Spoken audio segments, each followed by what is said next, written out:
ibikorwa biriko birakogwa, ariko mugabo turavye umwanya bafise kugira ibikorwa bibe vyaheze, twabonye neza yuko itariki bafise yo mu kw'icumi na kabiri k'umwaka wa 2023 twabonye ko ibikorwa bitazoba birahera na gato.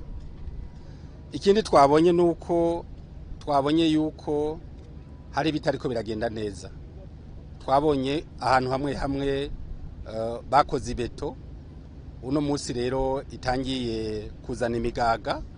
Ivyo navyo twumvikanye yuko iyo beto bakoze yatangiye kuzana imigaga yose bayikuramwo, bagakuraho mbere n'imicanga iri musi ivanze n'ibumba, kugira iyo beto bayubakiye kwibuye ryo musi rikomeye, kugira iyo beto izokomere, na cane cane ko ari ahantu hakomeye cane aho bazofatira amazi.